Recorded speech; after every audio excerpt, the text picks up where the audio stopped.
Bonjour tout le monde, mon nom est Florence Bonneau, sexologue clinicienne et psychothérapeute. Aujourd'hui, j'aimerais vous parler du rôle des sexologues et du pourquoi consulter en sexologie, pourquoi avoir recours au service des sexologues, car c'est un métier assez peu connu finalement et on se fait poser beaucoup de questions sur notre pratique.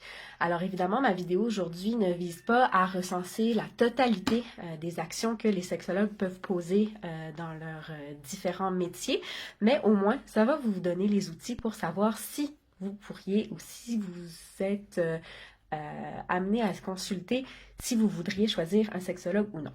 Alors, comme vous pouvez le trouver sur le site internet de l'Ordre professionnel des sexologues du Québec, donc le site de l'OPSQ, sachez que le titre de sexologue, c'est un titre qui est réservé aux membres d'un ordre. C'est-à-dire que ce sont des professionnels qui possèdent une formation précise de baccalauréat, de maîtrise ou de doctorat en sexologie, et ce ne sont pas tous les professionnels qui peuvent se dire sexologues, même si on traite de sexualité humaine dans notre travail. Si on en vient à la définition de ce que font les sexologues, ce sont des personnes qui favorisent un certain apprentissage, donc des apprentissages de savoirs cognitifs, intellectuels, académiques, mais aussi des savoir-faire et des savoir-être pour accéder à une sexualité qui est plus épanouie, un plus grand bien-être sexuel et donc aussi une meilleure santé sexuelle.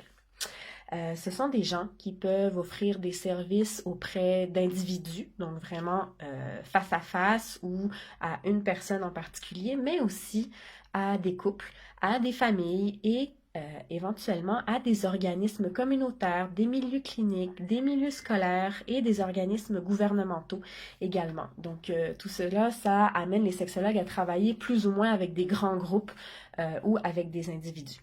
On comprend que les sexologues peuvent offrir une pratique privée comme travailleurs autonomes, mais aussi peuvent être amenés à travailler au sein d'équipes multidisciplinaires, donc avec d'autres professionnels comme des médecins, des gynécologues, des psychologues, des ostéos, des infirmiers, infirmières. Donc, ils peuvent travailler dans des hôpitaux, dans des centres jeunesse, dans des centres de dépistage, des CLSC, des auberges du cœur, des services correctionnels. Donc, la liste est longue, je pourrais en parler assez longtemps. Et les services que les sexologues offrent sont, somme toute, assez variés. Donc, ça peut être de l'éducation à la sexualité, comme dans certains milieux scolaires, par exemple, dont on parle beaucoup depuis les dernières années avec le retour de l'éducation à la sexualité. Ça peut être également de la relation d'aide. Donc, dans un bureau, en présence d'un sexologue pour poser des questions, favoriser la réflexion, essayer de trouver conseil, de l'aide pour prendre certaines décisions, pour mieux vivre certains événements de vie, pardon. Ça peut être de l'évaluation sexologique pour différentes difficultés sexuelles qui peuvent donc mener à de la sexothérapie, à de la psychothérapie, donc au sens plus large. Certains sexologues travaillent aussi en recherche, font de la coordination de projets, offrent des conférences, offrent des formations au personnel, font aussi des contributions médiatiques. Hein. Donc on va retrouver des sexologues dans certains médias comme des émissions de télévision, des émissions de radio, peuvent participer comme chroniqueurs à des journaux, à des revues. Et puis, bien évidemment, les sexologues peuvent aussi faire de la sensibilisation, de la promotion de la santé, notamment quand ils travaillent en milieu gouvernementaux ou pour des organismes comme Gris Montréal ou pour toutes sortes d'organismes de prévention VIH-Sida, homophobie. Encore une fois, la liste est longue. Si vous êtes amené à consulter à titre personnel pour aller voir un sexologue, souvent on nous demande, bon, de quoi vous parlez dans des séances de sexothérapie ou d'évaluation sexologique. Donc, pourquoi les gens décident d'aller consulter? Ça peut être pour des difficultés sexuelles à proprement parler, comme des difficultés érectiles ou des difficultés éjaculatoires, des troubles de l'excitation, troubles de l'orgasme, mais aussi des douleurs lors des relations sexuelles, donc tout ce qui entre dans la catégorie des dyspareunies, vulvodynie, vestibulodynie, vaginisme. Il va y avoir aussi beaucoup de gens qui consultent pour des baisses de désir sexuel ou pour des divergences de désir sexuel par rapport à leur partenaire.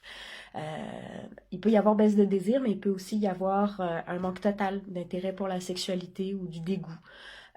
Certaines personnes vivent par contre une compulsion sexuelle, un sentiment de dépendance à la sexualité. Certains vont avoir des fantasmes troublants, des expériences de fétichisme, avoir aussi un penchant pour l'exhibitionnisme ou le voyeurisme. Et puis, certaines personnes vont avoir, disons, vécu des agressions à caractère sexuel ou avoir commis des agressions à caractère sexuel et peuvent alors avoir recours au service de sexologue. Pour ce qui est de la sexualité, on s'entend que ça s'inscrit souvent dans le cadre de thématiques de santé.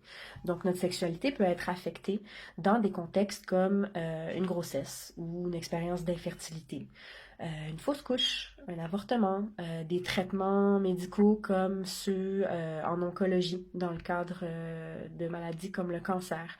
Il y a aussi l'impact des infections transmissibles sexuellement et par le sang, toutes sortes de troubles urologiques, gynécologiques ou bien liés à la ménopause, l'andropause, des problèmes de glande thyroïde, des problèmes liés aux différents handicaps physiques et mentaux, et aussi des problèmes de santé mentale comme ce serait le cas pour l'anxiété ou la dépression. Et puis, ben là, on a parlé de la santé, mais évidemment, la sexualité s'inscrit aussi dans une composante relationnelle. Donc, certaines personnes décident de consulter pour des conflits divers dans le couple ou une difficulté à entrer en intimité avec les gens, des sentiments de jalousie, des expériences d'infidélité, de violence conjugale, des problèmes d'estime de soi, d'image corporelle, de dépendance affective, des difficultés aussi avec les habiletés de communication. Donc, comme vous voyez, les thématiques sont vraiment très, très variées. Et évidemment qu'au sein d'un suivi sexologique ou d'une relation d'aide en sexologie, on n'aborde pas forcément un seul de ces sujets, mais on va aller faire l'évaluation de l'ensemble du bagage de la personne pour voir comment on peut l'aider à accéder à ce mieux-être sexuel et à acquérir autant d'habiletés, de savoir, de savoir-être et de savoir-faire, comme je le disais tout à l'heure. Donc, j'espère que ceci vous donne un maximum d'explications et que vous allez pouvoir, durant des discussions ou des, des questionnements au sein de votre famille, avec vos amis ou dans votre couple, pouvoir un peu mieux parler de la profession des sexologues. Je vous remercie et n'hésitez pas si vous avez des questions. Au revoir.